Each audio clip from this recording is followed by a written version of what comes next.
Jai Shri Mahakal. Welcome back to another short video. किचनमध्ये घुसताच दिसला पसारा, तो आवरून घेतला आणि मला जे जे साहित्य लागतं रेसिपीसाठी ते घेतलं. सो पनीर सगळ्यात पहिले मी खिसून घेते आहे. सध्या इंस्टाग्रामच्या रीलवरती व्हायरल होत असलेली रेसिपी पनीर घोटाळा बनवणार आहे आपण. सो सगळ्यात पहिले छान असं पनीर खिसून घेतलेलं आहे. त्यानंतर एक कढई घेतली, त्याच्यामध्ये आपण बटर टाकलेलं आहे आणि त्याच्याच बरोबरीने तेल घातले, कारण की बटर जळू नये म्हणून. त्यानंतर शाही जिरे घेतलेले आहेत. शाही जिरे छान असे चोळून टाकायचे, तेव्हाच त्याचा फ्लेवर चांगला असा उतरेल. त्यानंतर हिरवी मिरची छान बारीक कापून घेतलेली टाकली आपण.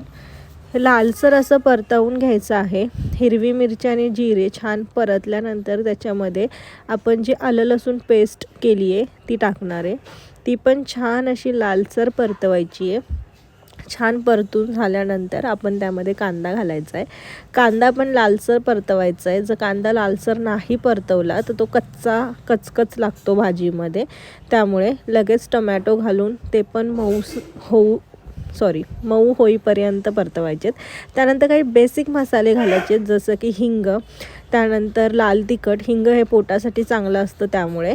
सो ते ऑप्शनल आहे, तुम्हाला हवं असेल तर घाला किंवा नाही घातलं तरी चालेल. सो लाल तिखट घातल्यानंतर हळद घातलेली आहे. त्याच्यानंतर गरम मसाला घातलेला आहे आणि त्याच्यानंतर कलरचं लाल तिखट आहे. हे तिखट नाही आहे, याने फक्त भाजीला कलर येतो. सो तुम्ही तुमच्या अकॉर्डिंग मसाले टाकू शकता. माझ्याकडे जे अवेलेबल होते ते मी टाकले. सो चवीनुसार मीठ घालून हे सगळं मिश्रण एकजीव करून घ्यायचं आहे. हे छान एकजीव झाल्यानंतर यामध्ये गरम पाणी घालायचं आहे.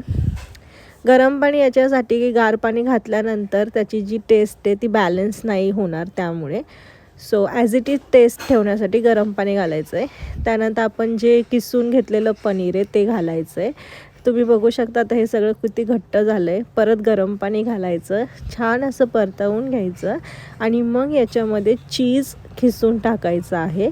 त्याने टेस्ट खूप भारी येते. So me he as it is recipe copy केलेली आहे, पण खरंच खाण्यासाठी खूप टेस्टी झाली होती.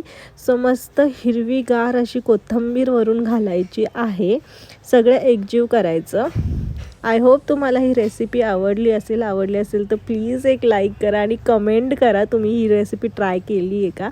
सो माझ्या जेवणाच्या ताटामध्ये काय काय ते दिसतच असेल. भेटूया परत नवीन अशाच व्हिडिओमध्ये. तोपर्यंत स्टिल दॅन खाऊ पिऊ खुश राहू. बाय.